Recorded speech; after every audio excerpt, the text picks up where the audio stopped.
We are live. Take it away. That's what I just heard. And so, welcome. Hi, everybody. I'm so excited you're here.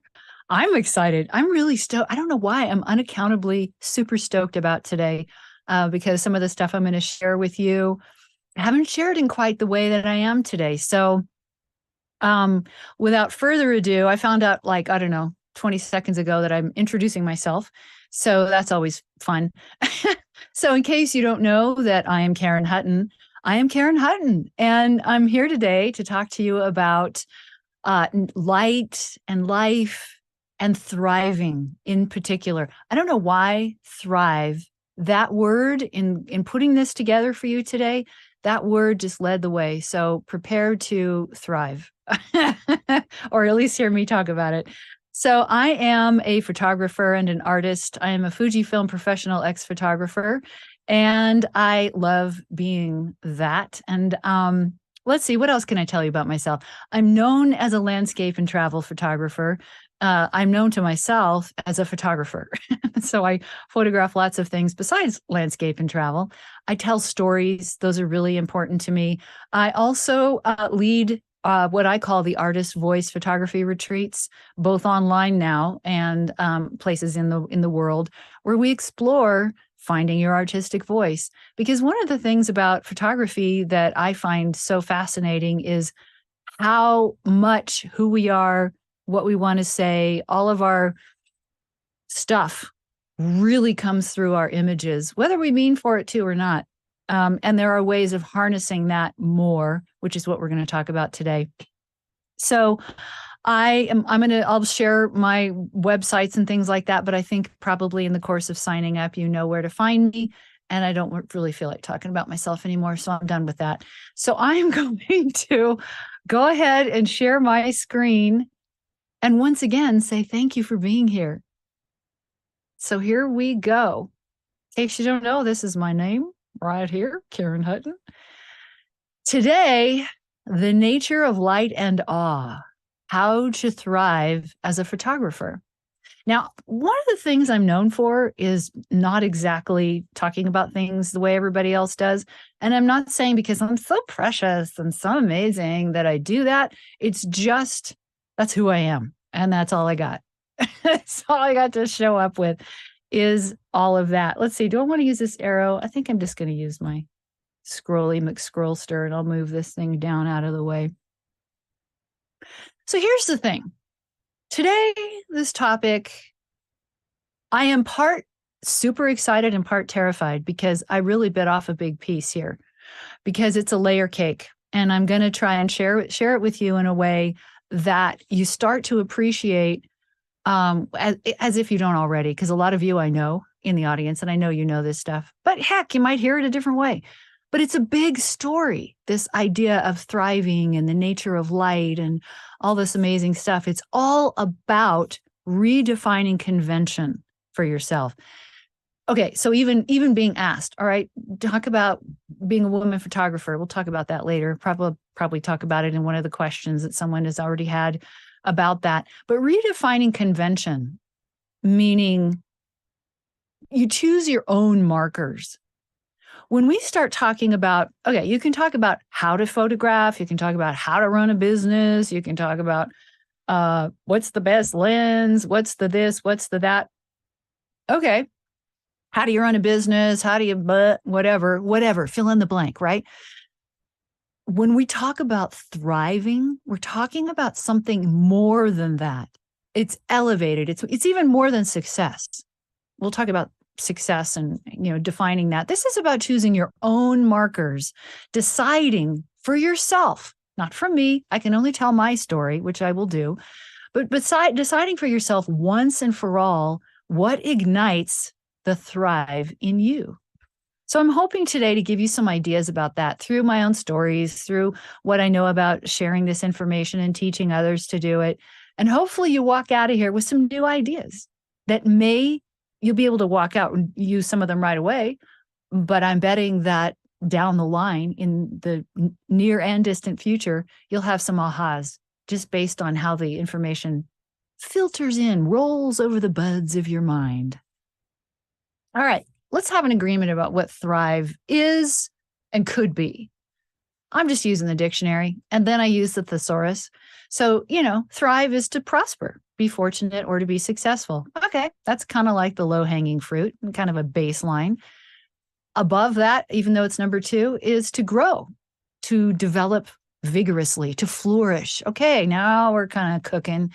So synonyms, I was like, okay, that's sort of a basic idea of thrive, but it's not quite what I think of when I think of thriving. So other words: bloom, bear fruit, radiate, grow, rise, prosper, blossom. See the activity here? It's very active. It's not a static thing. Develop, turn out well, shoot up, make a go. Okay, so these are some of the flavor flavs that I think of when I think of talking about thriving, because we're talking about this space beyond. All right, this is not my quote, but I love it.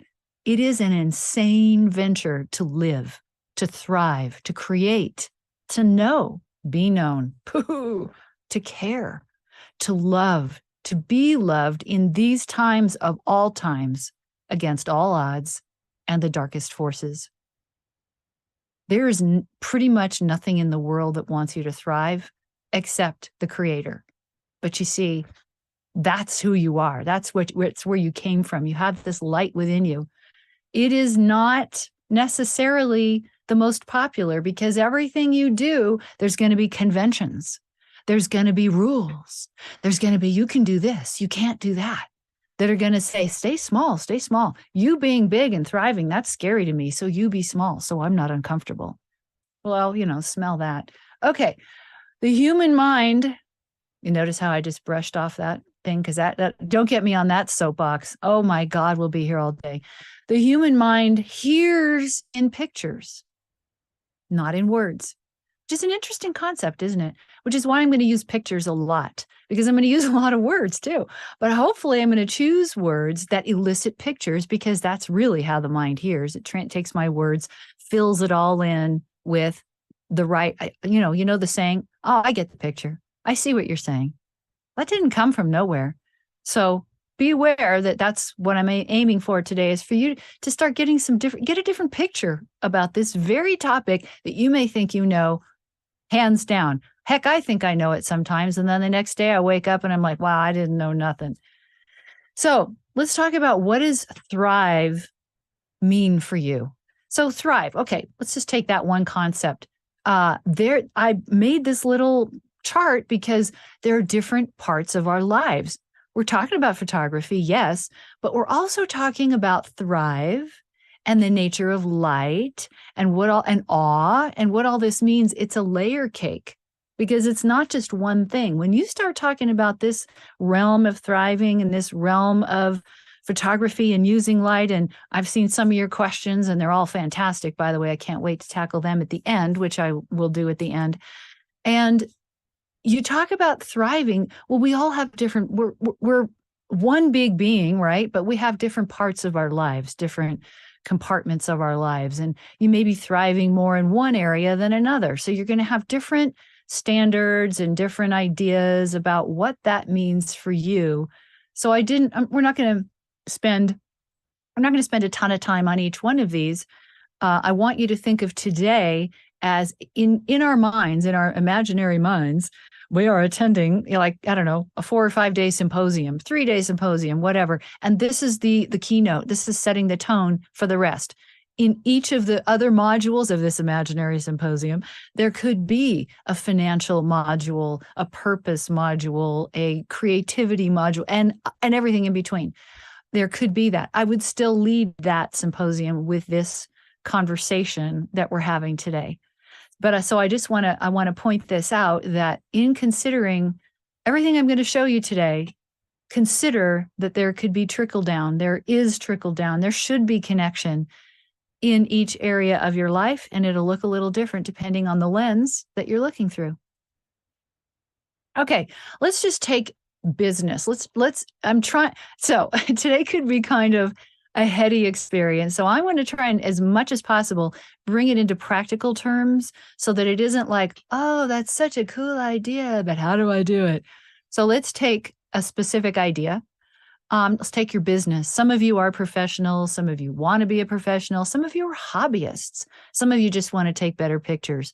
So when I say business, your business of running a photography business, of taking better pictures, your business of, producing, because we are creatives and we are producing some results of some sort.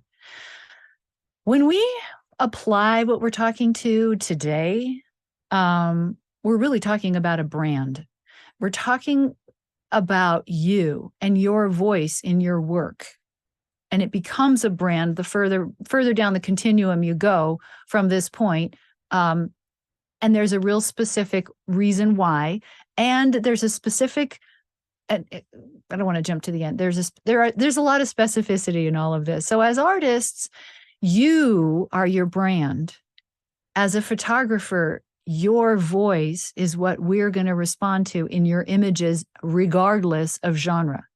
So this is like the bigger than the genre idea. Your soul is speaking through your work, whether you realize it or not. We'll talk about why. So knowing things about why you're passionate about what you do. Do you have a purpose behind it? If so, what is that? What lights you up about whatever type of photography or whatever your goal is or where you want to go with all of this? Why do people come to you or look at your work? Both the obvious stuff and then the deeper reasons. How does your work make them feel? How do you want it to make them feel? Do you think about that? It's all really important. But knowing the answers to these things, keeps you on track.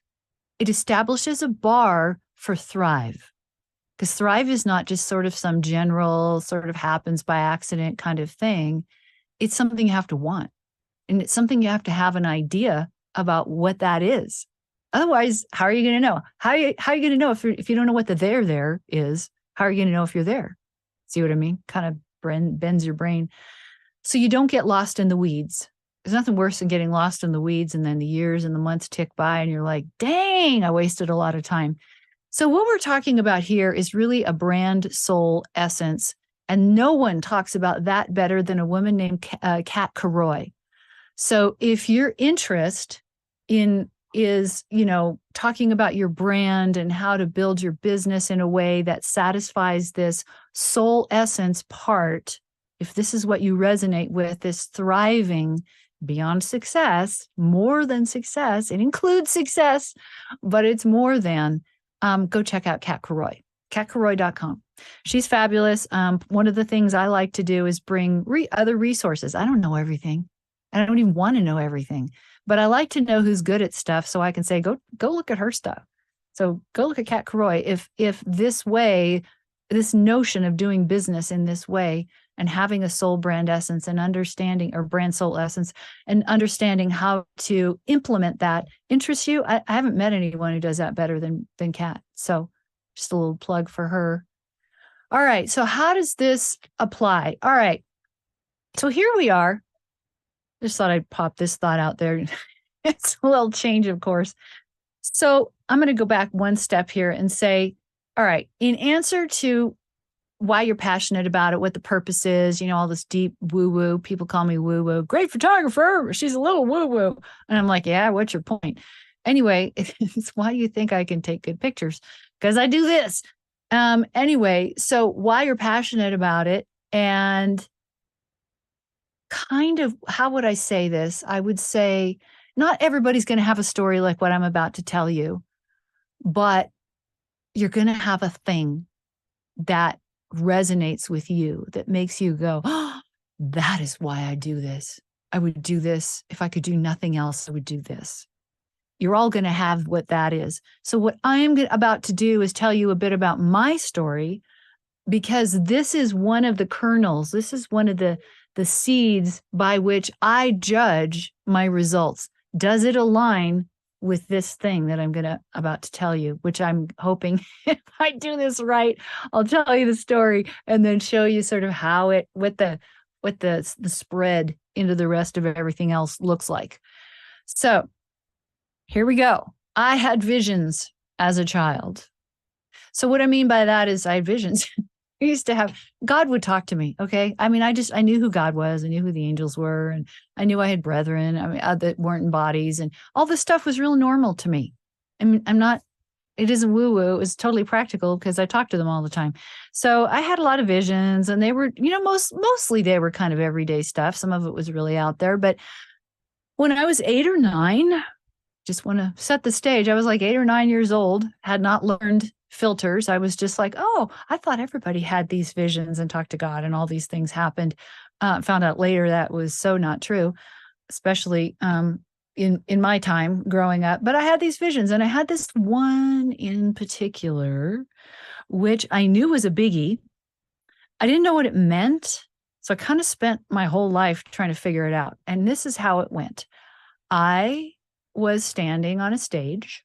At this point, I don't even think I was performing. I was an actor for many years and taught voice and performance to actors for a while, but then mostly television and news broadcasters for 25 years. Hence this whole thing about voice and expression and understanding some of this stuff behind it. So in this vision, I'm standing on a stage. I'm like, oh, cool, stage. I like stages. What did I know? 8 or 9 years old. Anyway, it was a big old Vic style stage, and I'm standing on it, and I'm like, my arms are outstretched. I had a big audience, in the audience in front of me. Arms were outstretched, and it was a silent film. So I don't know if I was singing or speaking. I just knew that I was doing one or the other. I think that was kind of part of the goal of this vision was it doesn't matter, the singing and speaking, it's this. So anyway, here I am, and this huge column of light came down from above, came down right through my head, washed through my body, out my hands, out my mouth, out my gut, my whole body, washed out onto this audience and transformed them. Okay. I was like, wow, that's cool. Like, what did I know? I just thought it was the coolest thing I'd ever seen. And I watched all these people. Some of them were healed. Some of them like change of mind. Some of them just felt better, just weren't sad anymore. And they walked out just filled with this light and this wonder and they were completely different people. They were the same people, but they were choir of angels. And it didn't seem extraordinary to me at the time, except for the fact that I just thought it was the coolest thing I ever saw. And I knew that was all I ever wanted to do was that. So it wasn't about me personally. It wasn't about being famous. I didn't even know what that was at the time. I lived on a ranch and, I had my horses and my dogs and, the deer and the, whatever, I didn't have those aspirations. The light, it was just about the light and what it did. And I knew that beyond a shadow of a doubt, that I had just experienced the power of love, light, awe, and transformation. And I was like, that's my life. And at the time, it was like I hadn't even separated from it long enough to go, I want that, because that's sort of like, I don't have it, so I want it. I was that. It was there. I just thought that was how life should be. It wasn't until later when I found out life wasn't quite like that I started wanting it back. And I might go back to that. But it did become ultimately a blueprint for a thriving life and the only story worth telling.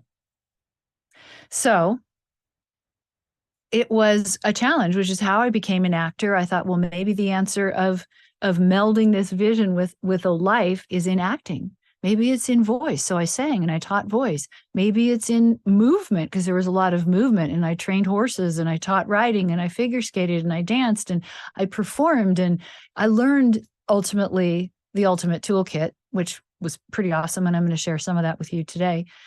And so consequently, if I stop this for a moment and go, well, that's fine, Karen, you're kind of like one of those. All right. How does that apply to my life? Well, as we're going to talk about, how do you judge whether you're thriving, whether you've succeeded at this very kind of, heady idea? You have this, I know if I've been successful and if I'm thriving, because if XYZ that I'm doing aligns with this vision and I feel like I'm living it and fulfilling it, then I know I'm on track.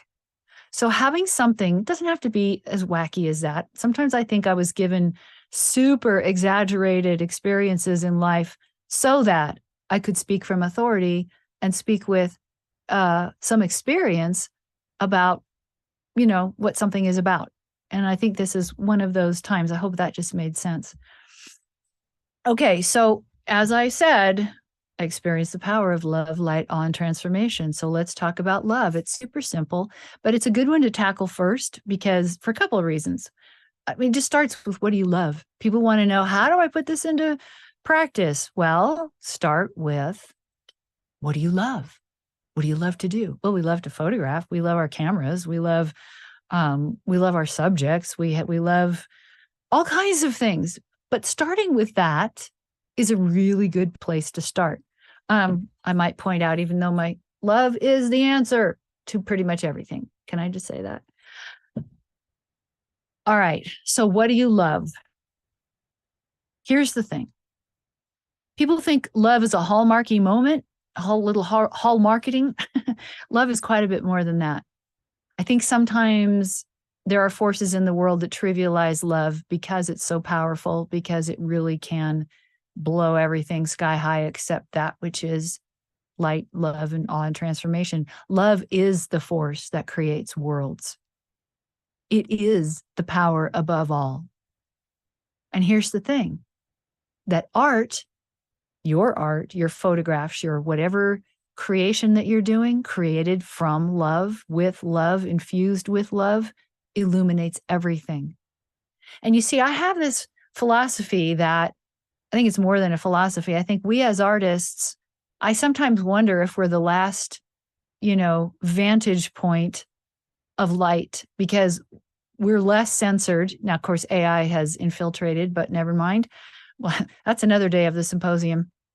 Anyway, we are still human and we are still here and we can still illuminate because the mind hears in pictures. This is our power. This is our superpower. This thing that I'm talking about gets me all choked up when I talk about it. It starts with love. What do you love?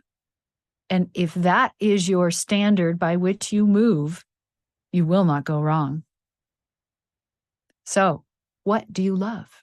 Here's a way. I had a mentor in my life.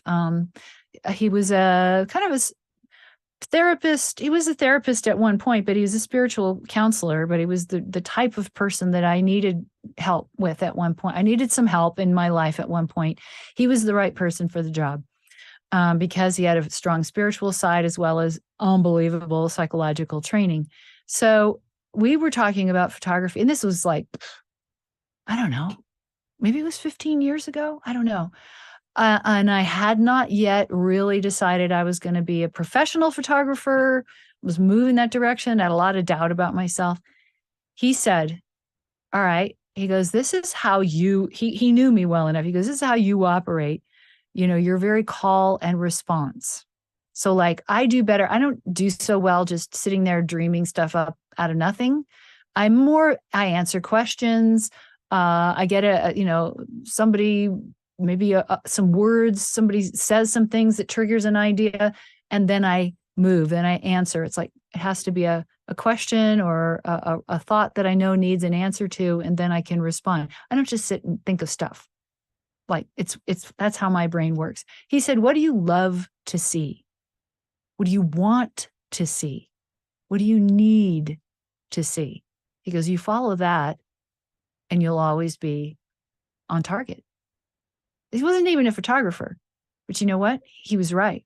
He was completely right. And it starts with what do you love? So you could also change these words. I'll be repeating this a couple times to what do you love to experience? What do you want to experience? What do you need to experience? These are guidelines for life, not just photography, but they do start to create a breadcrumb trail to thriving. You see, love lights you up on the inside, and we were created from light. We are light. We're the stuff, created the same forces that created starlight did us. So here we are, which in turn imprints itself as a presence in your work. I love this. I'm going to tell you a great story, but I want to finish this first. It resonates in a unique emotional tone that is yours and yours alone, with a life force of its own, which becomes a primal attraction. And suddenly your work can be felt as well as seen. And that's the moment people bond with who you are and your work and all that kind of thing. Now, why does this work? It works, period, right? It's a thing. We're designed this way. It's in our DNA. It's in our very cells. But here's a quantum physics reason why. This is, okay, if I have any quantum physicists in the audience, I'm apologizing in advance. This is like the most basic explanation, but it is the piece that as photographers, you should always remember when Karen starts woo-wooing out on you on this stuff. Here's the deal. In quantum physics, this is a long time ago, they figured this out. But when they were doing, the light particle experiments, and I know some of you have heard the story, but in context, it'll still be a little bit different. But they were, the particle accelerators. I used to live near one. They're wild, like it was 2 miles long. It was like, what are they doing in there? Anyway, so they send these light particle beams, boom, boom, boom, hit a target. I don't know, all the measurements that they would do, they were determining whatever they were determining about light and the acceleration of light. Okay, so now they're not working in a vacuum. Now they've got a little audience. They've got people that are watching the experiments. Well, lo and behold, which surprised them at the time, they would do these experiments and they discovered, I should say, that the people watching, let's put it this way. The results vary depending on the people watching. So their thoughts, their expectations, their emotion, how they felt about whatever affected the results. Now, I don't know all the ways and hows and means, but that was one of the big things about light and emotion and thought and feeling that they determined is that those things affect the movement of light. I think that is really cool. You know why? Because what do we hold in our hands? We hold a little particle accelerator, a little light beam particle accelerator. What is our medium? Light and time. Oh my God, how much more quantum do you want to get? And then you add to this whole notion that as this light comes into this, this little box, and we have feelings, we already know thought, feeling, emotion affects the movement of light. Oh, guess what? It does in your camera too. Woo! And there's actually a quantum physics reason why. So it literally will start imprinting itself into the pixels of your camera. Oh my God, I freaking love that. I always knew that was true, but when I learned about these experiments, I was like, well, there it is. Now I can talk about it and giggle because it's not just Karen being woo-woo. I'm actually talking about quantum physics. Okay, don't correct me if I'm wrong. Okay, let me live in my little world, but it is true. Anyway, this is what I'm talking about, making your work felt as well as seen, but you have to show up and feel it yourself because it doesn't happen all by itself. All right, that is why I think that should be your primary lens. Pick any lens you want, but this lens we just talked about should be the one you put on your head before in front of the lens you put on your camera. Because why? Okay, what did Ansel Adams say about the camera? The most important part of the camera is the 12 inches behind it. Okay, just saying. I think that this should be the point of focus. It affects everything you do from this point onward because love is the true nature of light. Light and love are the same. I was just debating about saying more about that, but I'm not going to, because love and light is where your true signature voice is born. Now, there's things you got to do, from there. So the reason I go on and on about this, some of you have heard me talk about this for a long time, but one of the reasons is not very many people understand this for whatever reason the way I do. And I'm not just tooting my horn, but I was given this mission, if you will, to at least attempt to explain it so that more people can come home to this, because the experience of this will leave you awestruck, completely awestruck. And that's important. We're about to find out why. What is awe? Well, it's an interesting question. I'm glad you asked. Thanks for asking that question. Awe has been defined by people I will share with you in a second as a perceived vastness, which reshapes and turns the way you understand the world on its ear. Awe is a moment I don't know. I swear to God, there's a quote by Leonard Cohen it says there is a crack in everything, and that's how the light gets in. I love that quote. And I love it because that's a lot how awe works. You can, and we'll talk about ways you can set yourself up for this experience a little more reliably than others. But it can also just happen. Bam. All right. So some of you, like I live in the natural world, well, except for when I'm sitting behind the computer. It's like one or the other. Anyway, landscape, travel, nature, wildlife, all of that. I'm out there. So I swear to goodness, nature and the natural world, it has awe baked into it. A beautiful sunrise, a beautiful sunset. Oh my God, look at the light. No, it is awe inspiring. We use that term so much. Those of us who are out there, we know what awe is. But what's interesting is when you're trying to share the power of this with someone, you need a little more teeth, a little more grounding for these ideas. Because everybody's like, yeah, I know what awe is. I know it's awesome. It's awe. It's awe. I'm like, no, do you really? Do you really understand the power of it? The awe moment is a touch of the divine. It infuses the very atmosphere with grace, truth, mystery, and wonder. Those are not options as a human being. They are certainly not options when it comes to being an artist, a photographer, someone who is creating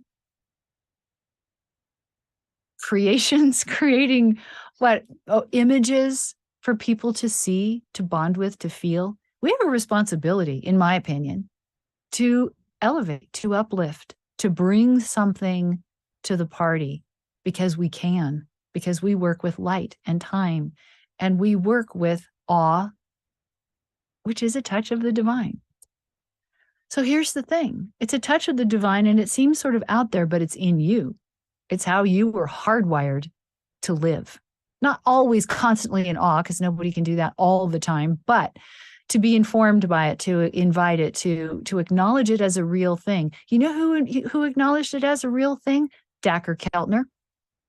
That's him right down here. Dacher Keltner, who is what is his title? I can't remember what kind of scientist he is. You can look him up. I'm empowering you to do some, oh God, come on, oh God, these things. Anyway, I'm empowering you to do some research on these people, which is why I gave you the names, because what Dacher Keltner did was he understood that awe had this effect, but he wanted to know, what does it do actually? So he actually, along with, some of his people, figured out the science of awe. I think this is awesome. Pardon my pun. His findings, I'm not going to go all the way down in the rabbit hole. That's, day 2 of this symposium, this imaginary symposium. The findings span brainwave function. It affects the inflammation response in the body, the pulmonary and the circulatory systems, the immune system, quantifiably. They've been able to measure it. Improved cognition. And then the sociological things that awe does it makes people less narcissistic. Am I saying that right? Less narcissism, right? They said more altruism. I'm just like anything that can make a lot of people less narcissistic is really okay by me. So it does all these things physically, emotionally, sociologically, awe. And the science is there. And, you can look up any of these people and learn more if you like to, but I like to point to it because I used to talk about it. And when I first started talking about these things in front of an audience, I will never forget. It was a big audience, and I'm looking, of course, you always see the one person, right? So my one person was the one who stood in the back, listened for a short bit, shook his head, and walked away. And I was like, oh, dagger to the heart. Anyway, but I now know that this is actually what needs to be talked about. Here's the point, though. So you can do your research. That's some practical things you can do if you want to learn a little bit more about awe. Here's why it matters, though, to artists, creatives, and thrivers. This is what awe does. It shatters expectations in a moment. Like I said, this is an instantaneous thing. You don't have to spend I mean, you should probably spend your whole life, trying to be more present and all this kind of thing. However, awe by its very nature shatters expectations because it happens suddenly. It's unexpected. Well, you can expect it and want it, but you never know when it's going to strike. It stops us in our tracks. It absolutely makes you go, oh, right? And mind weasels, we always call them mind weasels, the critical voice. You're not good. And you messed that up and you should have done this and you should have. Mind weasels. We want those mind weasels to just be quiet. It shuts up mind weasels and stops us in our tracks. Awe creates instant mindfulness. Instant. Mindfulness is a good thing to develop, like I say, over time. But awe will knock you senseless or senseful in a moment. Not that you may be able to sustain it, and hence why it's good to have practices around mindfulness so that you kind of develop the muscle to sustain the incredible wah that awe gives you. It alters how we see ordinary things. I love the whole, well, I say it's an idea, but I live for the extraordinary ordinary. Seeing ordinary things in an extraordinary way. Sometimes I give myself assignments, and this is another practical tip. Take any one of these things we're talking about and give yourself an assignment. What if I pick up my camera, maybe you think your home is boring. I don't know. Maybe you think you have nothing to shoot. You got to go somewhere to find something to shoot. I'm like, I challenge you to a lens duel. No, I challenge you to pick up your camera and go find an extraordinary way to see the most ordinary things in your world. I think you'll amaze yourself. You have to zoom things in or blow them up or light them some weird way or whatever. Just mess around like a kid would, right? See ordinary things in an extraordinary way. It's an incredible exercise. I think you should all do it. I'm just saying. The thing is, awe makes your focus way more specific. So, as a landscape photographer, I can tell you that one of the most common mistakes that I see, whether I'm doing photo critiques, judging, whatever, other people's work comes in by me, is they're too general so often. Choices, discernments, compositions, they're just not specific enough. And I think a lot of that has to do with not being clear enough about what that this person loves, really, truly loves, and why they want to take that shot and what it is they want me to feel about that shot. A lot of times I'll look particularly, I don't know if it's all genres. I mean, I see it more in landscape than anywhere is I'm like, it's pretty, but what are you trying to say? What's your point? What do you, I don't know. Tell me more. What were you going for? I have a lot of questions more than answers. So awe makes you way more specific, which is a cool thing. It also illuminates a sense of something greater.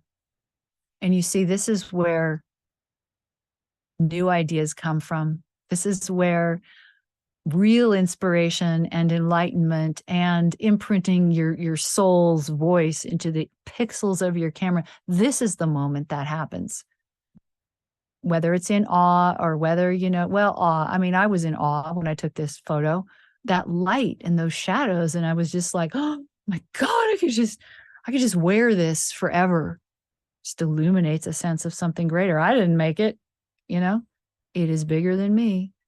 So yes, awe can happen instantaneously, but what if we want to prepare for it? What if we want to set ourselves up so that there's a question coming up. I happen to be shown some of the questions you've asked in the beginning. And one of the questions, which I'll answer again or go in more depth, but one of the questions had to do with, how do I know? How do we know when we've got the shot? And there's a lot of ways, I suppose. My main way to know if I've got that shot, this shot that we're talking about here, has a lot to do with preparing for that moment so that this thing happens in my body and in my mind that tells me that's it. So the preparation for being more mindful, which sets us up to be a little more likely to know for sure, because discernment is everything, is being more grounded. That's simple, isn't it? I mean, you could listen to music. Some people feel listening to music helps them. I'm just introducing the notion of being grounded. And as opposed to, okay, so why do I say grounded? All right, here's the thing. I was going to go through this all in an organized way, but maybe I'm going to zhuzh it all up here. So being grounded. Now, most people, I know this from performing and teaching voice and, being around people in all kinds of different, venues. Most people are alive from and really in their body from about here up, from about the neck up. That's it. If I were to say to you right now, what do you feel in your legs? You'd probably look at me like, what? What are you talking about? What do you feel in your legs? Can you feel your feet? Can you feel your lower leg? Can you feel your feet on the ground? Can you feel your thighs? Can you feel anything in your body? Or let's say you're all relaxed and now you're like, hey, that's not hard, Karen. What are you talking about? All right. Then think of the last time you really got stressed or startled or scared or upset or anxiety or whatever. Think about one of those moments and then tell me where your legs were in that moment. I'm betting they weren't there. Okay, so being grounded means really fully present in your body. And because I was a voice coach for so long, the quick and easy, I have the quick and easy, down and dirty way of doing it. But it has to do with, sensing your legs and getting into your body is a whole little practice.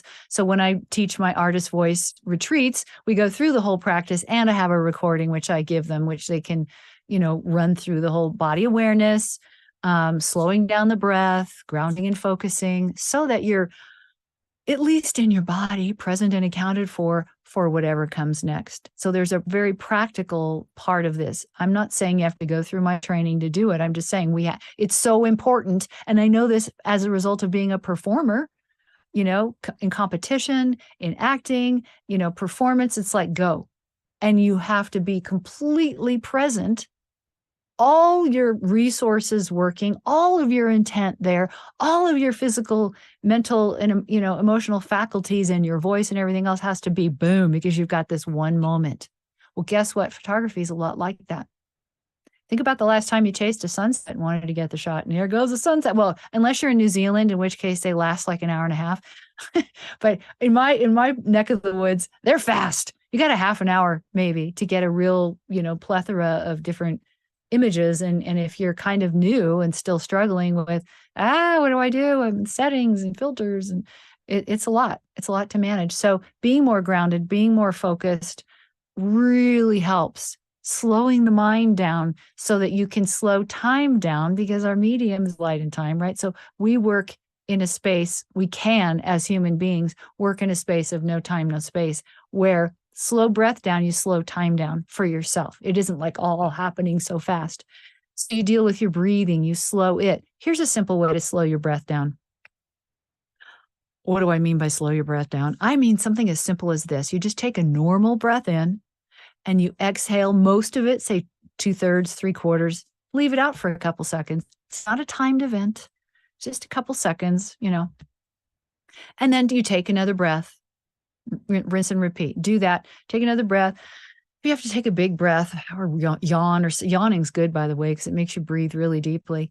And then you just exhale most of it, leave it out a couple seconds. And that is what I mean by slowing your breath, because it makes you come into your body a little bit more, using your breath to do it. And that's one of the really basic warm-up exercises I have my voice clients do. But it also works for photographers or anybody who is going to do anything that's performance related, which is a lot of things in life. Body awareness, being aware of your body is really important, because if you don't even know that you're only like awake and aware and alive from the neck up, and you don't know that, and you don't know how to ground yourself, you're at a huge disadvantage. So being aware of what's going on, if you don't even know that you're not breathing. So here's the thing about breathing. If you're, like awake and aware from the neck up, or if you're most people in the world, especially if you're a smoker, not singling anybody out, but the fact of the matter is all those involve shallow breathing. Only the top part of your lungs, you want to be breathing with your whole body so the oxygen goes all the way down into the bottom of the lungs, where it really soaks and saturates the cells of your body. Why? Because the brain needs oxygen to work. Oh my God, that's amazing. It's true. Yeah. So breathing correctly, especially when you're stressed, if you want to have the full function of your brain, you're going to have to breathe correctly because your brain needs oxygen to work. So any kind of pressure, including trying to get the shot, maybe you get frustrated, and even frustration, if you're more grounded and present, you just don't get frustrated as much. It's just kind of it's like the perfect seasoning for everything. Let's put it that way. Soft eyes is another thing. We're just preparing physically. I'm giving you some practical tips. So soft eyes, they already know, we all know. Well, you may not know, but if you do, that's great. The muscles around your eye sockets, when they're tight, you don't breathe correctly. And it also affects your brain. There's more mind chatter. So tight eyes, as we get when we're stressed, will activate the mind weasels. It will cut your breath. I'm kind of like doing it for you, and I'm finding myself talking like this. And oh my God. So I'm like, whoa. Even when I demonstrate it, it has its effect. And I'm not faking it. It's just that when I'm trying to show you what it is I'm doing, it'll affect me too. So that's how I know when I'm doing it, is because it doesn't feel very good and I'm not breathing, and it makes me not think very well. So those are the things. Those are just some really basic, kind of the big four things you could do. And to accomplish those things, you could listen to music. And like I said, slow your breath, sense your legs, kick them, shake them, whatever. Just get down into your lower body, because your lower body is what helps ground you. I wouldn't ground into the earth because the earth's going through a lot of changes right now. I like to just ground within myself, and then just simply move more slowly. Those things will help. Just keep remembering, photography is in part a performance art. Oh, I was going to say about this, because I was an actor and an athlete and a performer, all of us in all of these different disciplines that I did, we all knew this. We all had our practice. We all had our way of preparing, because you couldn't do the thing without it. Photographers don't have that. Nobody's taught to do this. Like, I mean, when I first entered the game more on a professional level, when I started to realize what, how people were being taught and what they were being told, I'm like, how come nobody's talking about this? Because you can't do all that stuff without this. I don't know. I still don't have an answer, except I'm like a one-man band out there trying to share this stuff with everybody. Okay. All right, finally, those of you, if I made you uncomfortable enough, some people don't like talking about all this stuff. I love it. I can go on all day. But let's start tying this now into photographic tools. Remember, I told you this is going to be like a layer cake. I'm going to layer these ideas in and hopefully, try to create a cohesive picture. So we had to go a little bit in depth into the inner game, because I'm a huge believer that liver of it starts on the inside. It's got to go inner to outer, the circular breathing, it's got to go inner to outer. You create your idea, you manifest it, boom, there it is. How was it? I don't know. Okay, rinse and repeat, going to do it again. You go deeper each time. So what are the photographic tools to help carry this into practical terms? We're going to talk about gear a little bit. Don't get too excited. Okay, I have a way I talk about gear, and I'm going to do it today. Drive some people nuts, but I love it.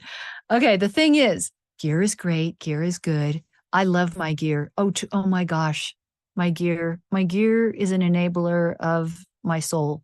So, okay, there's a whole story about that, but I won't waste your time on that right now. So here we go. I'm bringing it back. What do you love to see before we start talking about lenses and all the feely things? What do you love to see? What do you want to see? What do you need to see to be whole? What lights you up? Okay, now I'll talk about gear. Here's my gear. Okay, I have more cameras than this, but it's embarrassing. All right, so these are my main cameras on the left that I use right now. So I think of them as my artistic paintbrushes. They're what I are too. Quiver of lenses. Who could use all of these, right? I can't ever give them up. I mean, I've collected, this doesn't even cover my vintage lenses. The old, I have a whole collection of vintage lenses too that, I have to hand. Pardon me, I'm going to have a little sip. Thank you for your forbearance. I have a whole quiver of vintage lenses and other kinds of lenses too, but these are my Fujifilm ones. And I love them all, but I can't use them all at the same time. So how do I decide? Well, it depends. Right now, what do I want to see, love to see, need to see? And what is the right tool for that? So now I've got my 3 cameras and I only choose from this quiver right now. And I don't even use all of them all the time. In fact, if I go out and I'm going to have like, if I'm driving and like I have a little home base of my car, I might bring, no, lately, I'm only bringing like 3 lenses and these cameras. I keep two lenses on the cameras and I have one or two that I might swap out. But if I'm carrying them, it's 2 cameras and a lens, and I just make a choice. But I make the choice based on what I want to see, love to see, and need to see about where I'm going or from where I'm going. So here's the dealio. Lenses are like your mind's eye.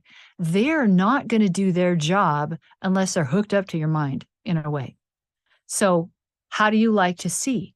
You know, like I told you before, oh, I get it. I get the picture. I see what you mean. Lenses are the facilitators of how you like to see. They are your mind's eye. They don't come first. Everybody gets into this. Not everybody. I say everybody just because I just feel like it's an epidemic of gear worship. And no, you really got to put your intent, what you love, want, and need to see in front of your lens selection, because lenses are like your mind's eye. So what's in your mind? The nature of light and intent is very specific. And awe loves specificity. So does art. That's why you got to get the order right. That's why I harp on and on about this stuff, about what do you love to see, want to see. I put this like throughout so we would never forget. So you'd keep seeing this over and over and over. I mean, what do you specifically, truly, madly, deeply love, need, and want to see? Let that determine your gear. Have I made that point now? Are you with me on this? All right. I'm going to talk about 3, I think of, okay, overlay moment, amazing coffee discovery. All right. There are people who gravitate toward one type of lens, one way of seeing, or a couple. That's fine. What I thought I would do with these lenses is talk about how they operate, what kind of effect they produce, and what kind of person might enjoy this view, which helps you narrow the focus about, well, what lens should I get? What lens should I take on my trip? What do I do?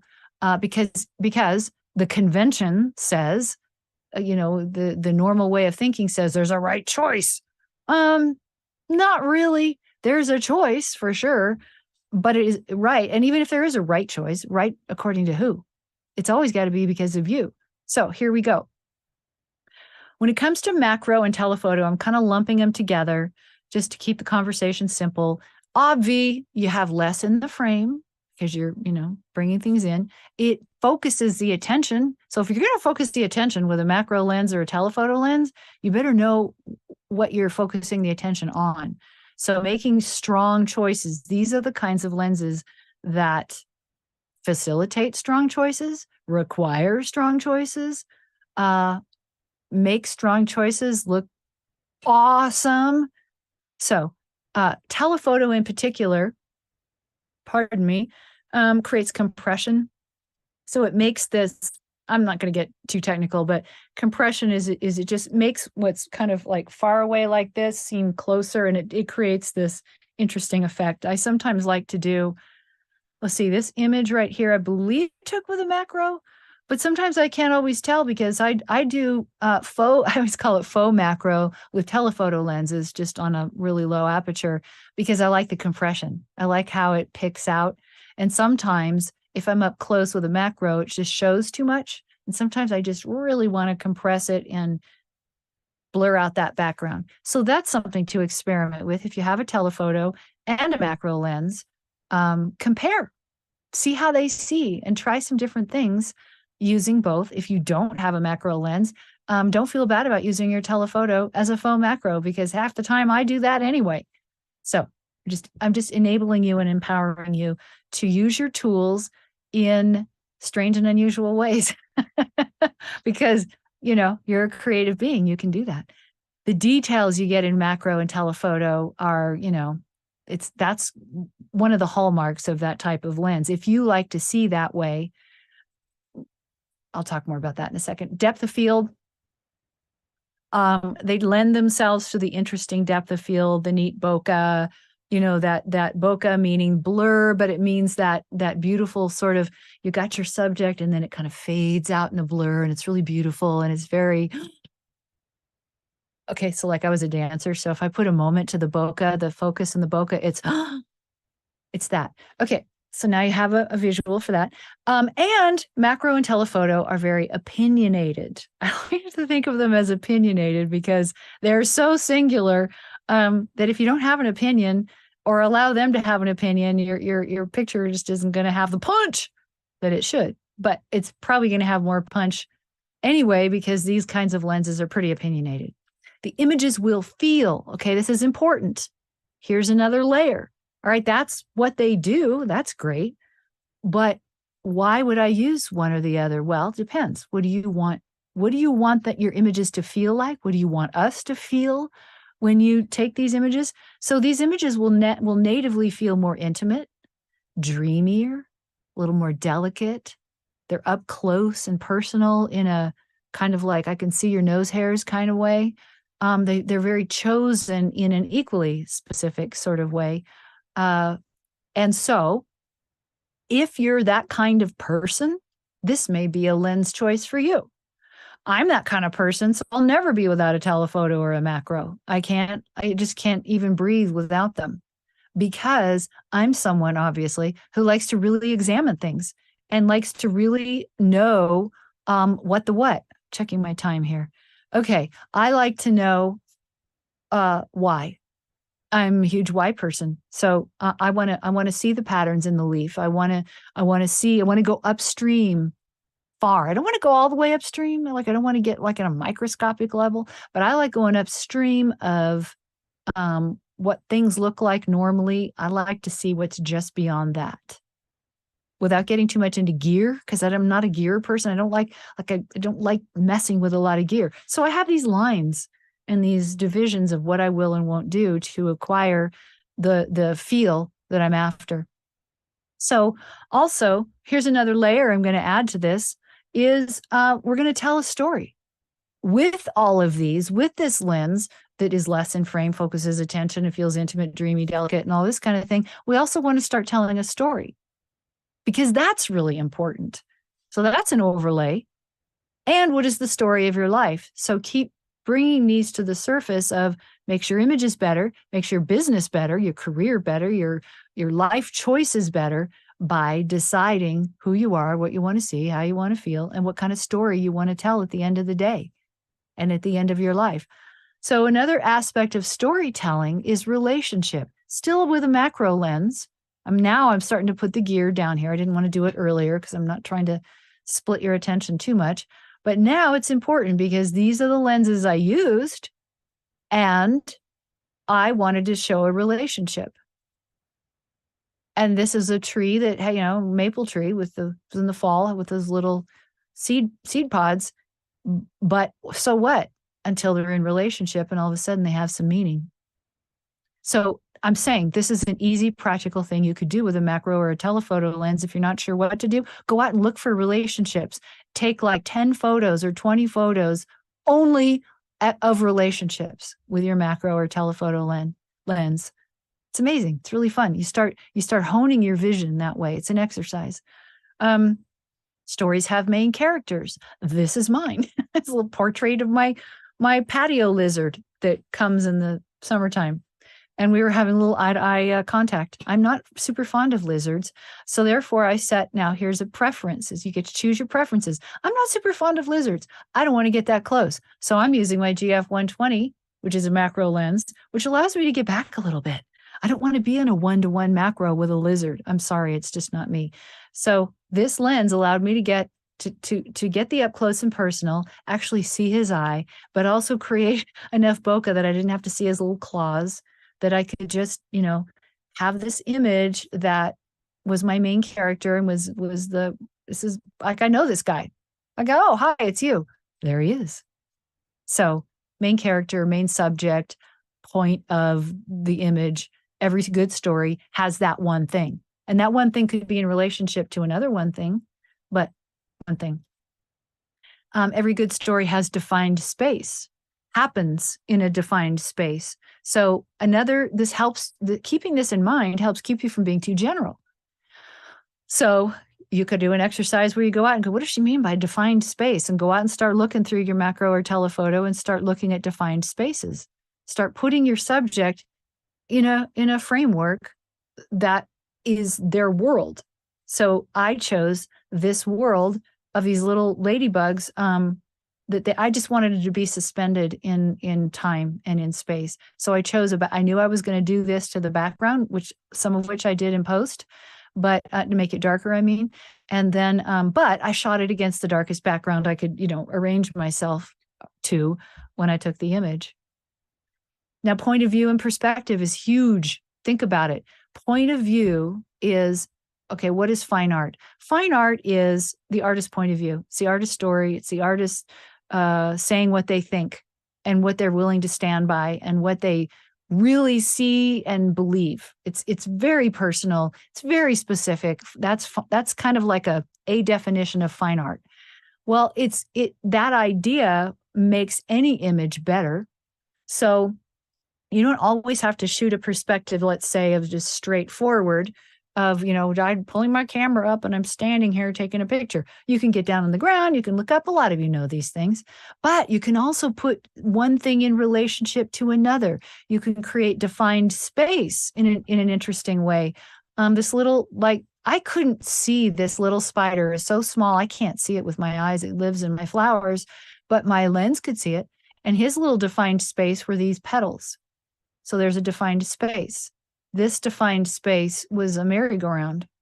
And there was a story here between this horse and this weird clown with a rocket on his back. I'm like, what? Isn't this a children's merry-go-round? This was in Central Park in New York. I'm like, what is a clown doing with a rocket on his back? Clearly the horse isn't fond of that. You can tell because he's not too pleased with this freaking clown with a rocket on his back. Anyway, so you start seeing these funny things, different kinds of things, and creating stories around them, whatever your genre is, whatever the subject matter is. But thinking in terms of defined space makes your compositions better. Letting that hang for a second, because everybody's always not sure about composition. I'm like, well, what's the story?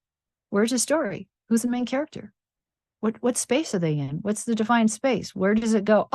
Where do you feel it in your body and have it go, there it is. Ooh, that's cool. That happened for me physically and in my mind in every single one of these images. Okay. Movement is so interesting in photography. I freaking love this image. Okay, I took my toy truck, which kind of winds up, you go, and it gets the spring-loaded thing. And I got it was, I don't know if it was my XH2 or my XT5. I can't remember now. Anyway, I got the truck. Actually, I had my husband do it because I had to get all set up. And I had these grasses I grew out in my yard and cut them at the end of the year. So they were like the roadblock. Cause I don't know why I wanted to do this, but I wanted to see this truck, this little truck, like a real truck in motion. So I love this image, movement, because it's a weird story, right? You look at it and you're like, what am I looking at? But as soon as somebody says that about your stuff, you got them. Because as soon as somebody goes, what? It's like the RCA dog, or Scooby-Doo, and you got them. So that's why you make these really specific choices. Go with what you love, go with what cracks you up, go with what feels good, and really commit to it. I'm telling you, your images are going to be immediately better. Movement can also be seen not just in actual stop action or, movement that you did something with. It can be in the gesture of a thing, the movement within these barleys, which, by the way, which is kind of a macro shot taken with a telephoto lens. And which is what I said before, I love to do because it looks different than with macro.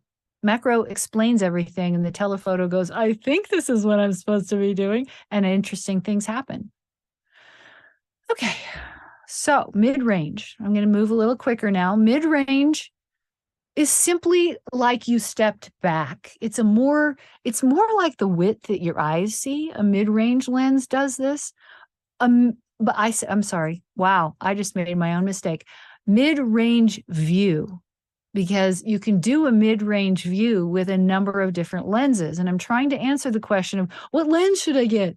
Like, well, I don't know. How do you like to see? Do you do a lot of mid-range? Do you do a lot of macro? You can stretch some of these lenses, including mid-range lenses, into other areas. You don't necessarily have to get 1,000 lenses if you know how to use them and you know what you like to see. So I'm pointing out that I shot this with a 100 to 400 telephoto lens, but it's a mid-range view because I'm sort of standing back, not just focusing on the nostril or the eye. It's this whole body gesture that I wanted of this. This is one of the wild horses near where I live. These kinds of images, they're like, your peripheral vision, the width that your eyes see, personal view. It's like a documentary style look. It's chosen because it's not chosen in the same way macro is, which is really up close. This is chosen as I'm choosing to stand back here and see this much of this subject. I didn't place this baby in its field. I placed this baby in its space with the gesture of what it was communicating with me about. That was the range. It's individual, it's particular, it's journalistic, it's documentary, it's point of view. But it sits within this medium peripheral vision kind of thing. It's another, I'm just giving you some examples so you can maybe go play with, oh, this is a mid-range. Okay, what do I feel about this? Mid-range lenses, well, excuse me, I keep making that mistake, which I always tell you not to. I just want you to know I'm human, so I'm doing it on purpose. Not. Okay, so this does happen to be a mid-range lens. It's 32 to 64 with my GFX. And it was, I was leading one of my artist voice retreats in Cannes, France. We were on island of Saint Honorat, and I didn't even know there were yacht races going on. And suddenly this yacht race happens, and it was the most incredible sight I've ever seen. And there just happened to be this couple, and this was my peripheral view. And I was so taken with this moment. And there's my little journalistic, it's not exactly a snapshot, but it's kind of a snapshot of this moment. And by nature, when you start working this way, you'll tend to have more depth of field. More is in focus front to back, as opposed to telephoto and macro, just sort of natively. Same thing here, out of nature, the architecture of it. I knew I was going to make this, I knew I wanted to do something really crazy in black and white, make the sky all dark like this. So I photographed it in such a way that the contrasts were going to be right for it.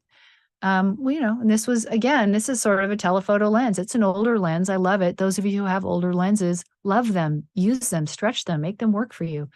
I use this at a sort of a mid-range, and whether it's a mid-range for that lens is going to depend on how far you are away from your subject, of course. So that's a consideration. Distance. This is my backyard. Just one morning, I was like, I can't stand it. It's so beautiful. So again, it just speaks. This is how I like to shoot light, because it's all about the light, right? And the light has a frequency and it communicates, and it just is so much in us. Another one, which is just it's a brush stroke. I love brush stroke images. It's not macro, it's not telephoto. It was a mid-range, everything in focus. This little path of these little feet across this expanse. This was in Death Valley. And then here's a plethora of mid-range images with the lenses that I took them with. Some of them are mid-range lenses, some of them are wide. I've got a telephoto in there. But if you look at them all next to each other, they all are kind of at the same distance. They kind of include the same amount. I don't know how to quite describe that, but you can see it. Kind of the same amount in each one with the lens. So it really does boil down to, how do you want to see? What do you want to see? How do you see? Street photographers, tend to see this way, down here with the man on the street, and like these ladies in Paris in the park and other things. And so there you go. I just wanted to have some visuals for this whole idea and start giving you permission to work those lenses maybe in ways you haven't tried yet, and feel totally artistic and awesome doing it. Wide effect. Okay. So both of these lenses lens types or ways of seeing involve, like, within the range of your eyes. Sometimes a telephoto you see even closer than your eyes can. Well, wide effect lenses see beyond. panoramas and things like this, our eyes don't see that wide. So they go beyond, in this case, vertically. This was a 14 millimeter lens, vertically beyond what my eyes could see in one. It has to travel up the tree to see this whole thing, but the lens can see it, which is what makes these kinds of images interesting, because our eyes don't see this way. So that's interesting. So beyond what your eyes can see, more is in frame, obviously, more is in focus, wide effect. Lenses that lend themselves to a wide effect view naturally put more in focus. Not so much bokeh isn't the thing. It's usually more things in focus. You also have a possible distortion depending on how you tip. In this case, I wanted it to distort. I wanted the trees to lean in and to exaggerate this spiral that I saw in these two redwood trees. These kinds of images on one end of the spectrum can seem more epic, sweeping, grand, the grand landscape. And then it starts to tip over, depending on how you use them and how wide they actually are, into supernatural, meaning more than natural, trippy, surreal, depending. So here's a mid-range or a wide effect using a mid-range type of lens. And it's because it's in Slovenia, and this is the Julian Alps. And of course, the picture actually extends beyond what this frame shows you, because this is, the proportions of the screen for these presentations is a little less. Anyways, it was getting towards sunset. The larches in the fall were lighting up, and I felt like I could fly. I'm glad I didn't try, but I felt like I could. And it was a wide effect. And it just happened that the scope of the whole thing, had I gone any wider than this, it would have lost some of its oomph, because it would have flattened out and just been big and so what. But this was big and inviting to me. And again, I'm the judge because they're my images, just like you will be. So this is a mid-range, a mid-view, even though it's a wide, it seems like a really big shot. It is, and it's a wide effect, but I used a mid-range lens because a wider lens would have been too much. This plays a little game with your mind. There's a reason for that. Okay, so anyway, this is in Zion National Park. This is simply Canyon Overlook, late in the day, with a mid-range lens, but I wanted a wide view. I wanted it all in focus, and I wanted it to feel as scopy. And again, I always want to fly, right? It's always a little scary. For me, I get scared at the edge of things, not because I'm scared of the edge, because I'm afraid I actually will think I can fly. So it's an issue. It's something I'm dealing with. Okay, this was a wide lens that I cranked down to like 10 millimeters. Because I wanted to bend the corner of this harbor. This is Honfleur in France. And I wanted it to look surreal and a little trippy and bent. That was my intent. I like it. Again, same thing on the left. I just took the same lens and held it vertically. This is at Mont Saint-Michel in France. And I wanted that leaning, sort of surreal, like just different effect. I was playing with that on that trip, and I liked it, and I still do. On the right, I kind of wanted something like that. I used the same lens, but I didn't want it to distort.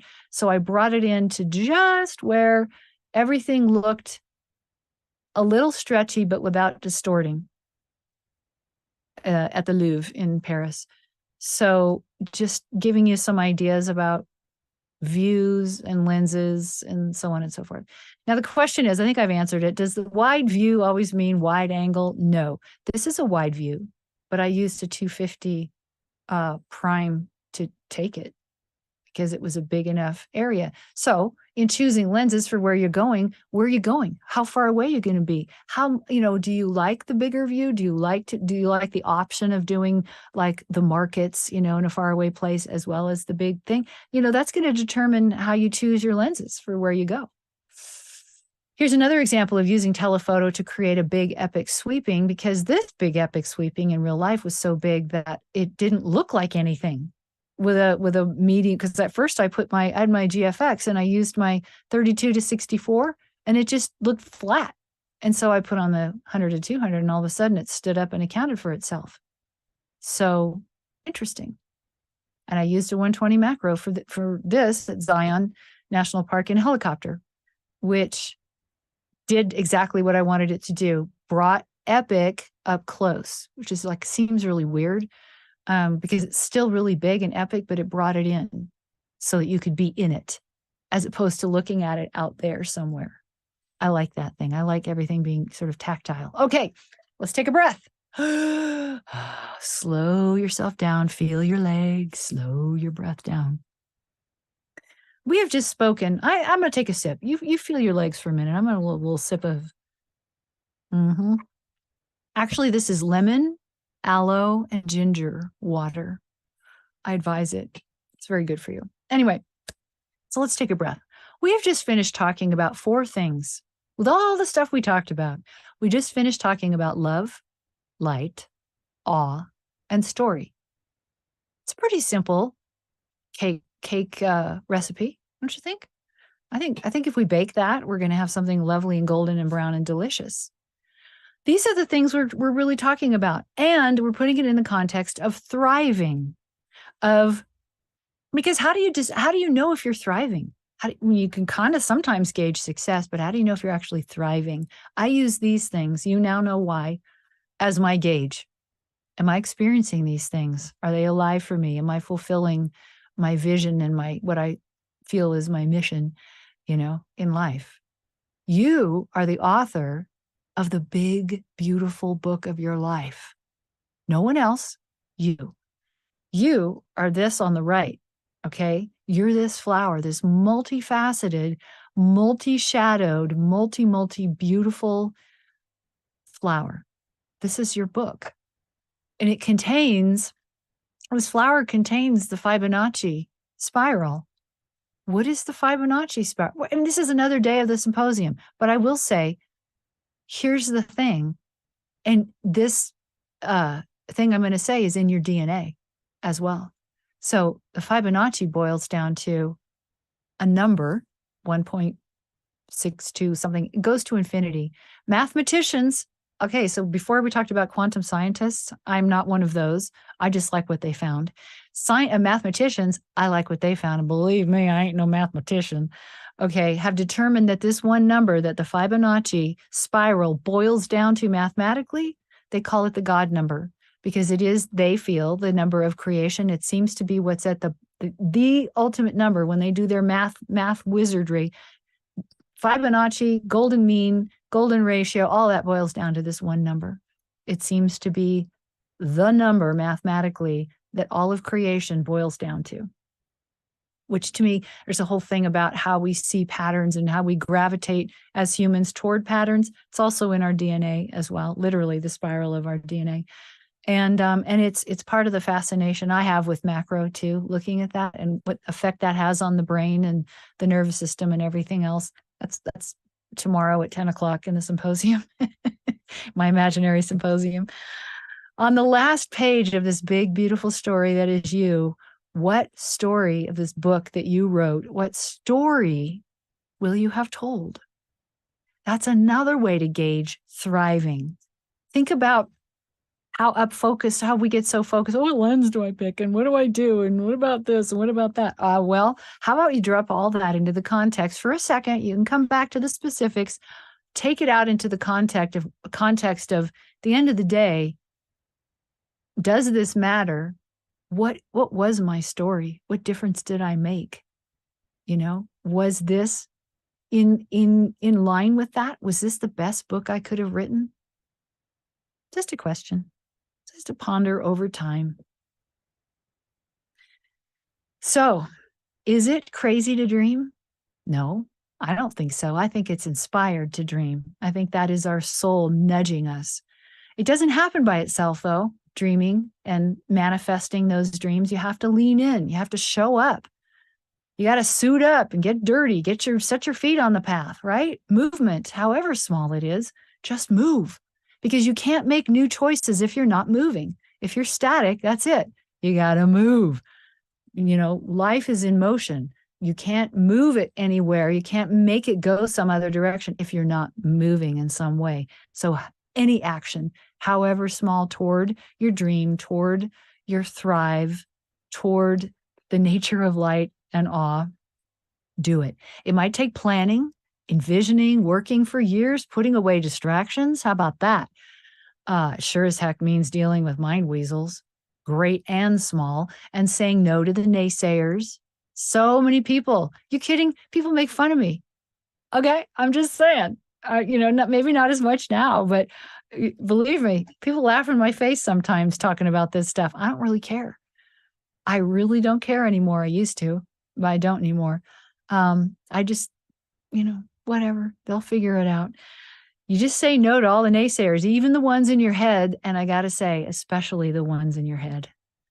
Be there for yourself, inside and out. Remember, creation, manifesting, making the best art, making the best life, thriving is an inside. Starts on the inside, works its way out, inside out. It's a circular pattern. It is not for the faint of heart. Trust me. You will develop chops and strength you didn't even know you had, but it's worth it. So take a breath and just start. Thrive. For the love of God, thrive. The good news, honey biscuit, you were created for it. It's why you're here. The very air in which you live is an inspiration. And on the days, here's how the mind works. It's a trick for you. On the days you doubt this, on the days you don't feel like the very air, this air is an inspiration, you gotta be kidding me. Then go, but what if it were? You know why that's a good question? Because the mind loves to answer questions and it likes to find solutions and answers. So if you say, but what if it were? The mind goes to work. It says, well, gosh, if it were, it would be this and this. And then listen to what it says. As long as it's good. If it's not good, it's a mind weasel. Anything that makes you feel bad when you hear it is a mind weasel. Across the board. Anything that makes you feel less than bad, tunes you down, mind weasel alert. Anything that makes you elevated, lifted, and go, oh, wow, I never thought of that. Oh, I wonder if I could. Oh, what if that were like that? Okay, that's the direction you want to face. That's the light. Thrive, people. That's what we're all about. Thrive. This is me. Believe it or not, this is how you can find me. I love it when people reach out, share their thoughts, ask questions, what have you. I've got a bunch of questions here in the chat, which I'm going to answer. How is our time? Oh my, look at me talk. I am going to pull the chat up. I'm going to try my pointer. Oh, this is interesting. Oh, it's over here. I'm going to stop my share. I hope you all have this information. I thank you, first of all, so much for joining me today and for sitting through this presentation about thriving, the nature of light and awe, and the way I see it. You may not see it this way, but I do. And that's what I'm sharing with you today. So I have a bunch of questions in the chat. I'm going to stop the share and I'm going to go back here to the beginning because these are all really good questions. We have a question. What would you say your best advice would be for new photographers just getting started in 2023? How to become great and a very successful photographer? Well, hopefully I answered some of those questions. It's a long and winding road, but you would start great. Well, okay. My first question is, what do you mean by great and successful? You might want to do some work on that because you're going to have to gauge each move along the way by how you determine what great and successful is. And in 2023, it's the same as every other year. I had a really good friend who was a mentor for a period of time, and I asked a similar question, and he said, just keep making awesome work and everything else will follow. Be awesome, the rest will follow. And I thought, that's the most annoying advice I've ever gotten. Just shut up and go away. And then it turned out he was right. Because, keeping it awesome and creating what you love and creating work that is yours and yours alone is quite a thing. And it's an adventure, I will tell you that. And that would be my best advice for new photographers just getting started, is start asking yourself a lot of questions. What do I want to do? What do I want to see, love to see, need to see? And let that start honing it in. And then when you get close enough, you can start making some determinations about, genre and markets. There's business and there's marketing and there's, how do you want to do that? And there's social media and there's just so much. There's writing. But if you start with that too soon, you'll never do it. Trust me. So you got to get your oh my God, I can't wait to do more of this engine's going, because on your worst day, you're going to need it. On your worst day and you feel like dust on an empty shelf, you're going to have what you gauge as your thrive threshold front and center to keep you going. Can I explain? Okay, question from Ian. Can she explain? I don't know. Let's see if she can explain how she works out her composition when she knows she's hit the nail on the head. I think I explained a lot of that, but essentially, I tell a story. I line up my story and I choose my elements, and I in my compositions trim out as much as I possibly can. I will actually in camera trim my compositions down to where they break, to where now it's just not saying nothing. Now it's just dumb. And then bring it back out to where I feel in my body, like whether it's a tingle, a gasp, a laugh, butterflies in my stomach. There's usually some physical sensation that I feel that I know for sure that's it. Ooh, there it is, a little tingle. And then there's my shot. I know some people say, oh no, I want something more specific. And I'm like, yeah, that's about as specific as I can tell you. And that is very specific because it's visceral and it's unerring. Here's another question from Matthew. Hi, Matthew. I'm interested in the use of backlighting and silhouetting. I'm relatively new and really like the look that produces. That's good. I'm not sure what the question is, but I certainly love silhouetting and backlighting. My biggest advice is then focus for the, do your settings, set your aperture and all that kind of thing for the light, your light meter. Why am I going blank on that term? God, I hate it when I do that. Anyway, so you'd be focusing, setting your light for the light, not to try to reveal any shadows. And in some ways it makes your settings a lot easier, but just make sure you've got really strong, you've chosen your subject well, and it isn't messy and lots of stuff, unless it's a real strong pattern. So strong patterns are good in silhouette. So are isolations, and strong lines, nice bold choices. Silhouettes work out really well that way. Can I identify good workhorse cameras? If I knew a brand, I mean, gosh, every brand, Fujifilm, of course. Hey, duh. But okay, to keep open-minded, good workhorse cameras are, you know what? Cameras are so good right now. Get what you love to work with, what you love to use, want to use, and desire to use, and can afford. Get the best camera you can afford. They're all workhorses if you use them a certain way. So like, I don't know about other brands. I know in Fujifilm, the X series are good, really good workhorses. You just can't go wrong. Interchangeable lenses, always good and important. And then you have to decide also when you're choosing a camera, whether you like to menu dive or whether you like a hands-on. One of the things I love about Fujifilm is how it can customize the buttons, and I can literally work my way through my settings without ever looking at the thing. I can do it with just by touch. I like working that way. Some people like to menu dive, drives me insane. So again, personal preference. Question. Hi, Fred. Karen, what do you look for when it comes to light? Well, I look for, is it dressed well? I'm sorry. Oh, I'm being sarcastic. Okay. What do I look for when it comes to light? Well, I look for it to be light. What do I look for personally? I mean, it's sort of a general question. I love all kinds of light. I love light. I love morning light. I love evening light. Those are nice, warm, awesome light. Midday light can be challenging, but it can also be illuminating. I can shoot all day. I don't like it at night as much. I know a lot of my friends like astrophotography. I don't. So when it comes to light, I look for a light that helps me tell a story and takes my thoughts and my character and then does something with it. Sometimes I create a story around the light itself. I don't know how, I'm not quite sure how else to answer it. It's a little bit general of a question, but I look for good light.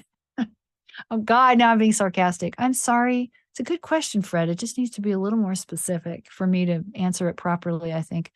Question from Susan. Hi, I love natural light. Hope to always keep learning and moving forward. Yes. Yes, yes, yes. I'm a natural light freak too. Yep.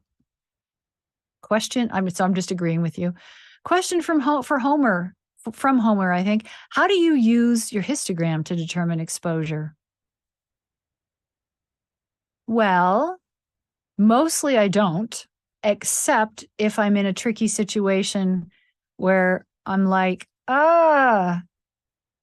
I go a little more this way or a little more that way? Then I'll use my histogram to go, because see, what you learn with your camera gear is what it handles, what extremes it handles. I mostly don't use a histogram because at this point, for me, I can just tell, right? And so I know that most cameras are this way, that if you blow out the highlights too much, you're never getting them back.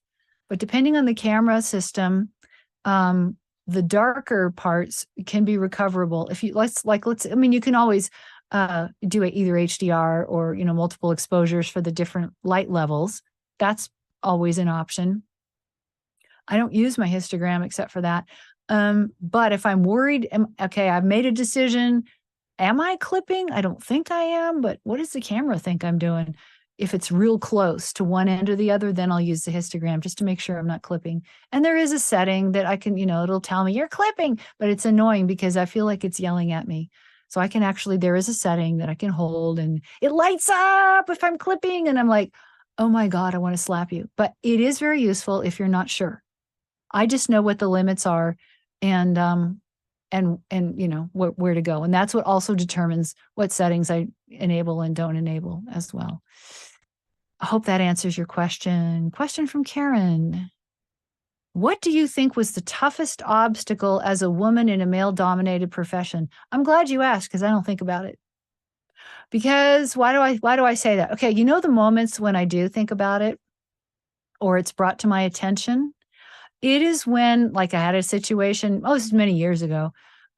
We were at a photo walk. There's a whole bunch of us at a photo walk, and I was setting up a shot on my tripod. We're out by the ocean, and I was debating. I had some options in my mind. I'm like, do I want to do it this way or that way? How much do I want to slow the water down? I was just kind of thinking through, Well, there's a guy standing next to me, and he reaches over. He goes, "Here, let me fix your camera for you." And he adjusted my camera. Okay. Those are the moments I think of being a woman. But then again, this goes back to what I said earlier about what advice do I have? Show up and be as awesome as you can. Never don't be awesome. And what do I mean by that? Keep bringing it. Do what I'm talking about here. It's all I've ever done. And we had another photo walk sometime after this crazy event. And the same guy sought me out. I don't know what made him go look me up, but he did. And he sought me out and he came and apologized. He said, I had no idea. Two things went through my mind. First of all, that was lovely that he found me, said, I apologize. That was so out of line of me to do that. I'm so embarrassed. And I'm like, it's okay. But that's something that I chose because there's no point in harboring any of that stuff, any of the, oh, you're such an idiot, I hate you, because that's only going to eat away at me. I could have also said, if I was a man, you wouldn't have done it. But whatever, so what? There's a lot, yeah, okay, so maybe it's male dominated, but what if I were a woman of color? Then I'd have two things. We all have things, right? Who cares? Show up, do your work, do what, your soul tells you to do it the best way you can, and don't worry about the rest of it. Let everybody else worry about that. I've never been anything but a woman. I don't know what else it means to be, right? I've never been a man in this male-dominated world. So I don't know. How do I compare that? What is the toughest obstacle? I think the toughest obstacle is the same one we all have, which is ourselves. Our mind weasels, our own self-imposed limits, our own sense of convention and what we think is possible and not possible. Do I have it more than anybody else? I don't know. How would I know? I'm only me. And I know where I want to go. I know how I thrive. I know the standards by which I'm going to judge that. Only me. So I'm going to do that in the biggest, boldest way I can. I have issues. I got to work through my own issues. I don't need anybody else's. So that's how I deal with it. I don't know. Maybe that means I don't. I think I made a determination because I was a horse trainer for 25 years, 35 years. I forget, a lot of years. And I don't know. So was that a male dominated? I don't know. I don't know. I just was really good at everything because I decided I wanted to be the best I could. And that was pretty good. So that's what we should all focus on, male or female. Question from Anita. Am I saying that right? How would I deal with the harsh light during noon? I'd photograph. I'd find shadows and contrasts and interesting. Yeah, I'd use a lot of shadow and contrasting, and maybe if I was somewhere I could maybe shoot black and white, try to find some interesting compositions there. I shoot all day. I mean, I just shoot all day. I don't care. I'm like honey badger. I don't care. Also, shoot in the shadow, shoot up close, shoot, depends on what the sky is doing. The sky might be doing something interesting at noon. But I remember one day being in Paris, a friend of mine who's a street photographer was there also. And it was noon, and I'm a landscape photographer, and I was waiting in line to go into one of the big monuments. And it was like, it was so hot, and it was noon, and I was bored, and I'm like, I don't know what I'm doing. And I'm like, there's just nothing. It's just so bright. And all she said was, look at the shadows. And I started watching the shadows of and I'm like, oh my God. And it works in landscape too, but certainly in travel. I don't know if you're talking travel or landscape, but there's stories everywhere if you start looking at contrast and shadow. So the other way to deal with harsh light at noon is go to lunch. I'm just saying, it's legit. Some landscape photographers, if you're talking landscape, I don't know, they'll go shoot early and late and either process photos or take a nap in the middle of the day. I personally can't give it up. I just have to be out in it all the time. Question from Lori. If you could only take 2 X mount lenses with me on a trip, what would I to Thailand? Ooh, can I go with you? What would I choose? Well, what I would choose? So I would probably choose either my 18 to 135 or my 16 to 80, depending, and one other lens. So because those 2 lenses cover from pretty wide, and then I might, if I had, because my 55 to 200 is small. If I were going somewhere that I felt like I needed to pull in that far, but mostly if I have a really rangy lens, like an 18 to 135 type range, that is usually a pretty solid range. So that's what I had to do, make the same choice when I went to Italy the last time, because I led an artist voice retreat there. We started in Venice and went to the Italian Dolomites. And I only used my telephoto for one night. The rest was the 18 to 135. I brought my 10 to 24 just because I was having the same problem everybody has, which is, oh my God, what if I want it and I don't have it? But I never used it. 90% of them were the 18 to 135 with the 55 to 200 taking up the difference. I go by, I don't want to carry a lot of weight and I don't want to be too high profile, so if I didn't want to be too high profile, I'd probably choose the 16 to 80 over that because the 18 to 135 is a little bigger. So, a lot of things go into those decisions, and a lot of that's going to depend on how you like to shoot, what you want to shoot, and the distance you're going to be from or in your area. I hope that helps.